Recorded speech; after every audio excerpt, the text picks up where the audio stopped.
Hello friends, ನಾನೀಗ ಮಾವಿನಕಾಯಿ ಮೇಲಾಗ್ರ ಮಾಡೋದು ಹೇಗೆ ಅಂತ ನಿಮಗೆಲ್ಲ ತೋರಿಸ್ತೇನೆ. ಸರಿಯಾಗಿ ನೋಡ್ಕೊಳ್ಳಿ. ಇದಕ್ಕೆ ಬೇಕಾಗಿರೋದು ಸ್ವಲ್ಪ ಗೋವೆ ಮಾವು ಅಂತ ಹೇಳ್ತೇವಲ್ಲ, ಆ ಗೋವೆ ಮಾವು ಬೆಳೆದಿದ್ದ ಕಾಯಿ ಆಗಬೇಕು, ಹೊಟ್ಟೆಗಟ್ಟೆ ಬೇಕು, ಹಣ್ಣಾಗಬಾರ್ದು ಅಂತ. ಅದನ್ನ ಒಂದು 2-3 ಸಿಪ್ಪೆ ತೆಗೆದು ಸ್ಲೈಸ್ ಮಾಡ್ಕೊಳ್ಳಿ, ಉದ್ದುತ್ತ ಸ್ಲೈಸ್ ಮಾಡ್ಕೊಳ್ಳಿ. ನಿಮಗೆ ತೋರಿಸ್ತೇನೆ ಆಮೇಲೆ ಹೆಂಗೆ. ಆಮೇಲೆ ಒಂದು 2-2 kg ಅಷ್ಟು ಬೆಲ್ಲ, ಜೊತೆಗೆ ಒಂದು 10 ಮೆಣಸಿನ್ಕಾಯಿ, ಜೊತೆಗೆ ಒಂದು ಸ್ವಲ್ಪ 1-2 ಸ್ಪೂನ್ ಉಪ್ಪು, ಇಷ್ಟನ್ನು ಹಾಕಿ ಮೊದಲಿಗೆ ಏನು ಮಾಡಬೇಕು ಅಂದರೆ ಬೆಲ್ಲನ ಸ್ಟವ್ ಮೇಲಿಟ್ಟು ಕಾಸಿ ತೆಳ್ಳಗಾಗುತ್ತೆ. ಅದು ನೋಡಿ ಹೇಗೆ ಮಾಡ್ತೇನೆ ಅಂತ ನೀವು ಚಿತ್ರ ನೋಡಿ ಕಲಿಬೋದು.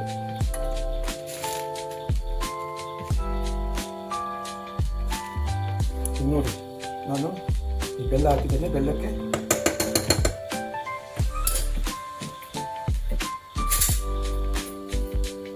ತೆಳ್ಳಗಿರೋ ಮಾವಿನಕಾಯಿ ಸ್ಲೈಸ್ ಹಾಕಿದ್ದೇನೆ. ಇದನ್ನು ಚೆನ್ನಾಗಿ ಸಪ್ರೇಟಾಗಿ ಸ್ಲೈಸ್ ಒಳಗೆ ಮಿಕ್ಸ್ ಆಗಬೇಕು ಬೆಲ್ಲದ ಜೊತೆಗೆ.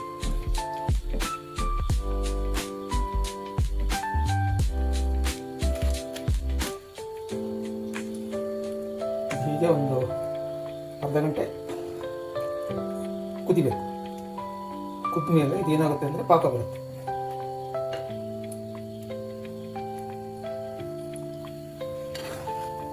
ಇದಕ್ಕೆ ಒಂದು 10 ಮೆಣಸಿನ್ಕಾಯಿ ಹಾಕಿದ್ದೇನೆ ಬೆಲ್ಲ ಜೊತೆಗೆ. ಇದು ಒಂದು ಅರ್ಧ ಗಂಟೆ ಆದಮೇಲೆ ಕುದಿಬೇಕು. ಕುದ್ದು ಈ ಬೆಲ್ಲ ಎಲ್ಲ ಮಾವಿನಕಾಯಿ ಹೀರ್ಕೋಬೇಕು. ಹೀರಿದ ಮೇಲೆ ಪಾಕ ಬರುತ್ತೆ, ಗಟ್ಟಿ ಆಗುತ್ತೆ. ಇದು ತುಂಬ ನೋಡಿ, ಈಗ ತೆಳ್ಳಗಿದೆ ಅಲ್ವಾ, ಇದು ತೆಳ್ಳಗಿದೆ. ಪಾಕ ಬಂದಾಗ ಇದೇನಾಗುತ್ತೆ, ಗಟ್ಟಿ ಆಗುತ್ತೆ.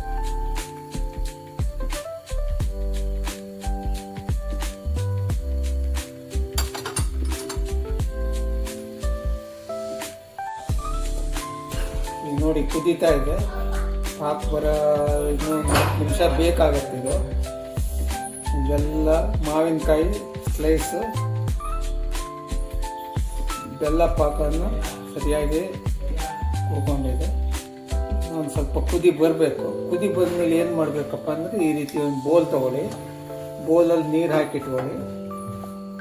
ಪಾಕ ಬಂದಿದೆಯಲ್ಲ ಅಂತ ನೋಡ್ಲಿಕ್ಕೆ ಏನು ಮಾಡಬೇಕು ಅಂದರೆ, ಈ ಜಾಲರಿಯಿಂದ ಒಂದು ಸ್ವಲ್ಪ ಈ ನೀರಿನ ಮೇಲೆ ಬಿಡಿ. ಈ ಪಾಕನ ನೀರಲ್ಲಿ ಬಿಟ್ಟರೆ ಇದು ಕರಿ ಹೋಗಬಾರ್ದು, ಕೆಳಗಡೆ ಕೂತಿರ್ಬೇಕು.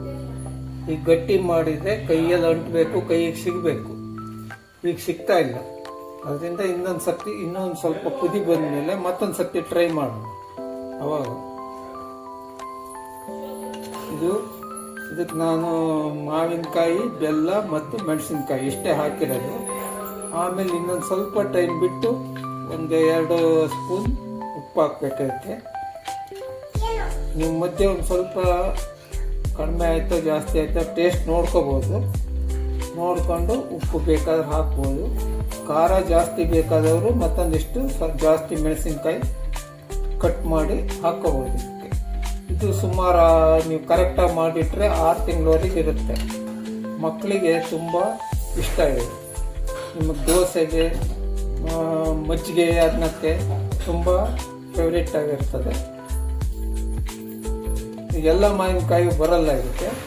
ಗೋವೆ ಮಾವು ಅಂತ ಸ್ವಲ್ಪ ಹುಳಿ ಕಡಿಮೆ ಇರೋದು ಸಿಗುತ್ತೆ ಪೇಟೆಯಲ್ಲಿ. ಅದು ತಂದ್ಕೊಂಡು ಸಿಪ್ಪೆ ತೆಗೆದು ಸ್ಲೈಸ್ ಮಾಡ್ಕೋಬೇಕು. ಸ್ಲೈಸ್ ಮಾಡಿಕೊಂಡು ಅದನ್ನ ಕ್ಲೀನಾಗಿ ಸಿಪ್ಪೆ ಎಲ್ಲ ತೆಕ್ಕೊಂಡ್ಮೇಲೆ ಒಂದು ಬೋಲಿ ಹಾಕಿಟ್ಕೊಳ್ಳಿ.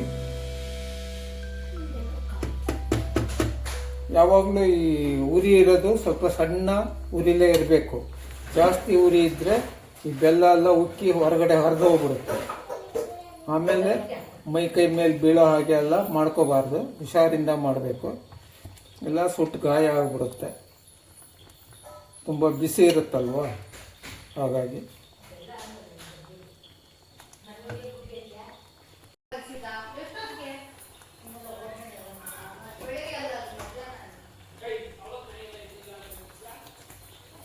ಈಗ ನೋಡಿ, ನಾನು ತೋರಿಸ್ತೇನೆ. ಈಗ ಪಾಕ ದಪ್ಪ ಆಗಿದೆ, ಸ್ವಲ್ಪ ಇನ್ನೊಂಚೂರು ಬರಬೇಕು. ಗೊತ್ತಾಯ್ತಾ?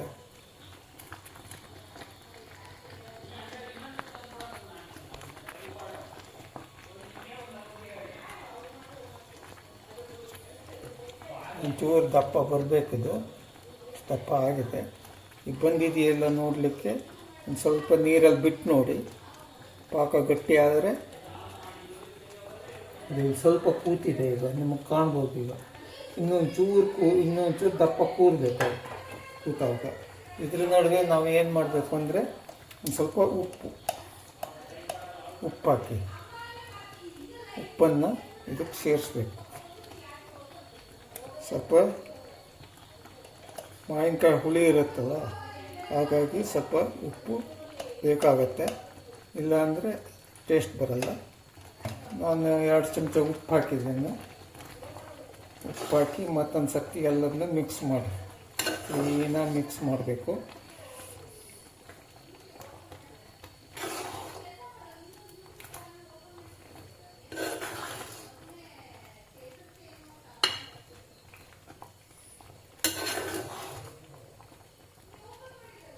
ನೋಡಿ ಹೇಗೆ ಪಾಕ ಬಂದಿದೆ ಈಗ ಅಂತ, ಸೂಪರಾಗಿ ಕಾಣುತ್ತೆ.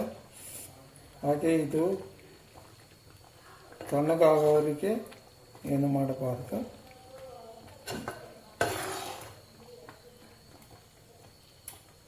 ಮತ್ತೊಂದು ಸರ್ತಿ ನಾವು ಪಾಕನ ಬಂದಿದೆಯೋ ಇಲ್ಲ ಅಂತ ಚೆಕ್ ಮಾಡ್ಬೋದು. ಇಲ್ಲಿ ನೀರಲ್ಲಿ ಬಿಟ್ಟರೆ ಇದು ಗಟ್ಟಿ ಆಗುತ್ತೆ. ನಮ್ಗೆ ಗಟ್ಟಿ ಆಗಿದ್ದು ಗೊತ್ತಾಗ್ಬೋದು. ಅಲ್ಲಿ ಇನ್ನೊಂದು ಚೂರು ಗಟ್ಟಿ ಆಗಬೇಕು, ಅದು ಅಷ್ಟು ಸಾಕಾಗಲ್ಲ.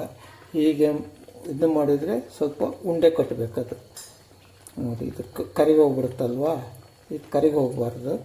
ಇನ್ನೊಂಚೂರು ಗಟ್ಟಿ ಆಗಬೇಕು. ಗಟ್ಟಿ ಆದರೆ ಅದು ಸರಿಯಾಗಿದೆ ಅಂತ.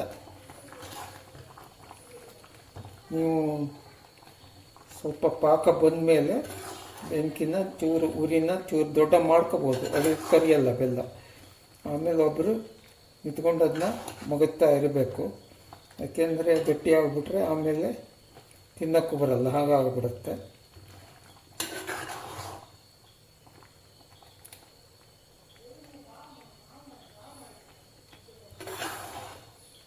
ಇದನ್ನು ನೀವು ಯಾವುದಾದ್ರು ಗಾಜಿನ ಫುಲ್ ತಣದ ಮೇಲೆ ಒಂದು 4-5 ಗಂಟೆ ಹೊತ್ತು ಬಿಡಿ, ತಣೀತದೆ.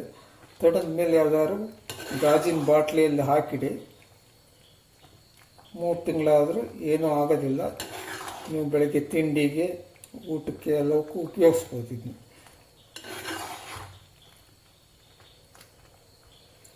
ನಮ್ಮೆಲ್ಲ ಕಡೆ ಭಾಳಷ್ಟು ಮನೆಯಲ್ಲೆಲ್ಲ ಮಾಡ್ತಾರೆ. ಆದರೆ ಈ ಮಾವಿನಕಾಯಿ, ಅದಕ್ಕೆ ಬೇಕಾಗೋ ಮಾವಿನಕಾಯಿ ಸಿಗೋದು ಕಷ್ಟ. ಎಲ್ಲ ಮಾವಿನಕಾಯಿ ಬರೋದಿಲ್ಲ ಅಲ್ಲ, ಅದಕ್ಕೆ.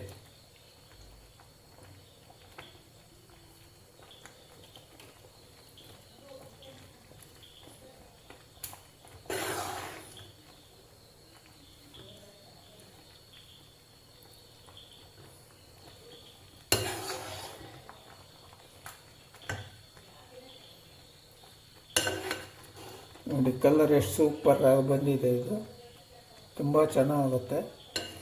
ಇದು ನೀವು ಒಂದು ವಾರ ಬಿಟ್ಟ ಮೇಲೆ ಅದನ್ನ ಯೂಸ್ ಮಾಡಿದರೆ ತುಂಬ ಅಂಟಂಟಾಗಿ ಚೆನ್ನಾಗಿ ಬರುತ್ತೆ ಅದು.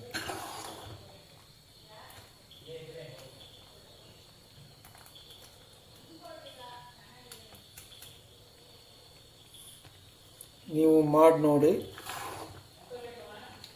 ಇದರ ಬಗ್ಗೆ ನಿಮ್ಮ ಅನಿಸಿಕೆ ಏನು ಅಂತ ತಿಳಿಸಿ. ಮತ್ತು ನಮ್ಮ ಈ ಚಾನಲ್ಲಿಗೆ ನೀವು ಹೆಚ್ಚೆಚ್ಚು ಸಬ್ಸ್ಕ್ರೈಬ್ ಮಾಡಿ. ಇನ್ನೂ ಹೆಚ್ಚಿನ ಅಡುಗೆಯನ್ನು ನಾವು ಮತ್ತೆ ಹಾಕ್ತಾ ಇರ್ತೇವೆ. ಆಗಾಗ ಫಾಲೋ ಮಾಡಿ, ಸಬ್ಸ್ಕ್ರೈಬ್ ಮಾಡಿ. ನಿಮ್ಮ ಅನಿಸಿಕೆಯನ್ನು ಕಾಮೆಂಟ್ ಮೂಲಕ ಹಾಕಿ. ನಮ್ಮದು ಪರಿಶ್ರಮ ಅನಂತ ಪದ್ಮನಾಭ ಡಾಕ್ಟರ್ ಅಂತಿದೆ. ಅದಕ್ಕೆ ನೀವು ಹೋಗಿ ನಮ್ಮ ಎಲ್ಲ ಅಡುಗೆಗಳು, ಅದರಲ್ಲಿ ನಾವು ಮುಂದೆ ಮಾಡುವ ಎಲ್ಲ ಅಡುಗೆಗಳು ಸಿಗುತ್ತೆ. ನಿಮಗಿಷ್ಟ ಆದರೆ ಫಾಲೋ ಮಾಡಿ, ಸಬ್ಸ್ಕ್ರೈಬ್ ಮಾಡಿ. Thank you.